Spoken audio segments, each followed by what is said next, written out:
helai hun ron thua tun in final year semester tuna o 6 semester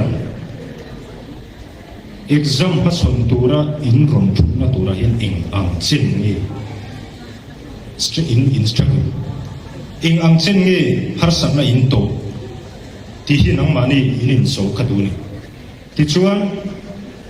book life le reality life in shashangal kasoyom se chu nangli chu tunlai ko vela technology information technology ko vela oma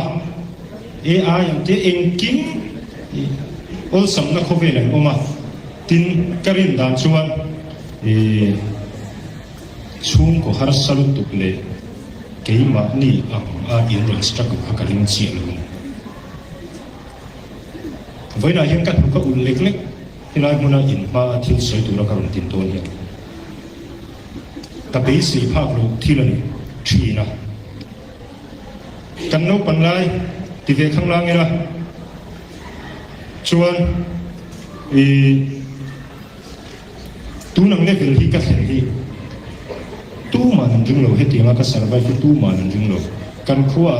tuazol khuwa kan lan mon pui punte emele advisor to see emita khuwa hi kan ya kan u ten ya mon pui te hi eng ho te po hin he ti ma ka survive jing lo har sak na din a shu kan khuwa kan har sa ene ma kan ka soi don in ron in zirna in du le min nui ro zungol ve chu ko tang lo piang lo sei leng kan kanu in min sing tu kanu hian kapi ne na thathum mi kan in min kal sa nu pasal dang min nei sang ni chuan kum thum kan in kapa in min ron chuaya kapan nu pui dang na yan kan har sa zoom ran ve ya nu pa in du le min nui ro tu na mo a in soi mo po min ti ro ka poi ti ro in future ta soi to chu tiang family tang rong sei le chu in ong ka ring le lo chu tiang chung kwa atanga helai min ron themi in ong ka ring lo ni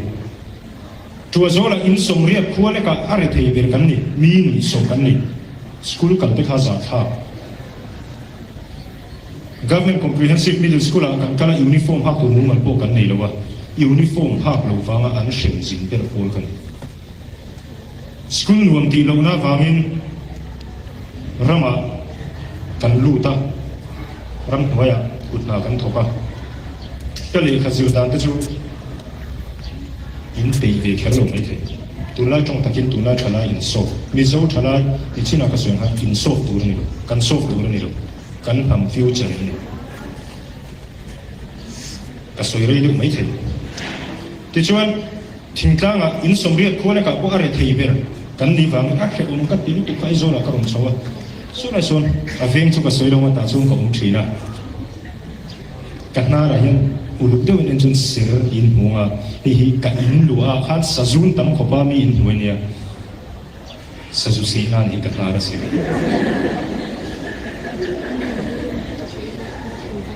ti chuan in lo bai Aizawl school te ka kala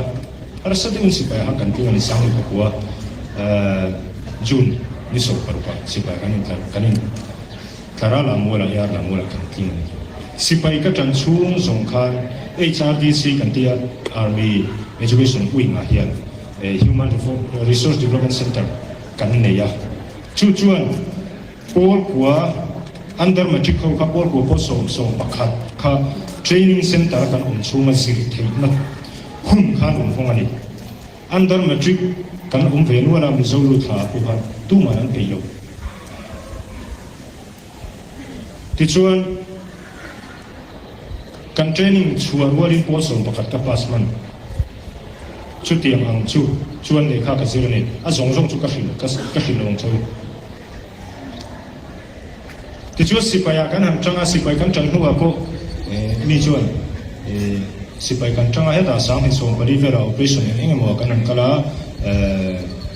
khoi amo kan pinga lo na lawmzuala chu awa nei le mai tu tia chung te hi a thiam chak ko pa kas ni le tia na pia kan tia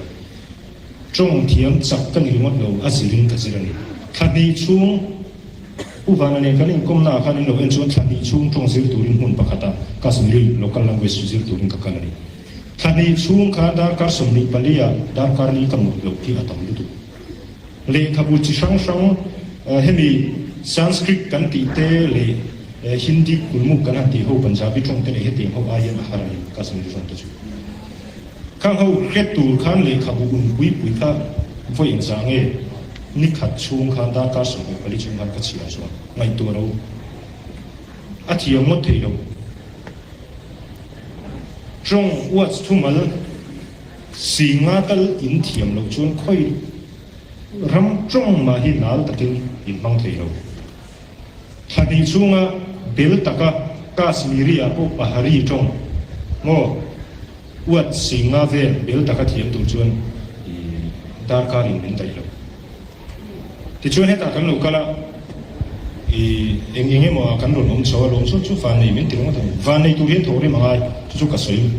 le tu ni in thori mangai tu na hin chuak don enge ni in tum ka so tang cheu mumal takamin chang thei pui nom le karin chi lo ni china ko kan identification ka so cheu student thank you zero lai kan li sa tiar ngot lo mo kan nam kan ram in ma na after 10 years kum som lo liam le tu ra chuan kan ram kan han hi nang ma ni ho lo hian hetilaya BAMA ron chuak te ho lo hian tunge kan ham hi en kol don vai pa ni chakma pa ni kan chia na ngayo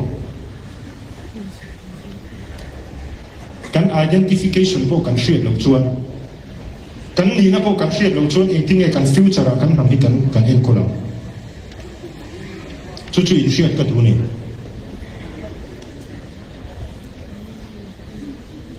in lo chuak kanga mi so thalai chuan kan se to hi kan tha tur ni lo kan tiang kan ti chu kan tha tu ni lo operation kan ne ya kanan ti kanan kal chowa operation a lo tinga deep briefing conclusion documentation kan siam ani chu ta kan general pakhatina soi chu mi so tlangwal rui thei thin na ti pui lo ka tiang an ti thei lo kala she lo ti Punjabi ba ni chu soi tu chu mo mi so te thei na kan nei om zi chu kan in she lo mai me nang hian te hian era mi hian so la mi so he ta mi te thei na kan nei ni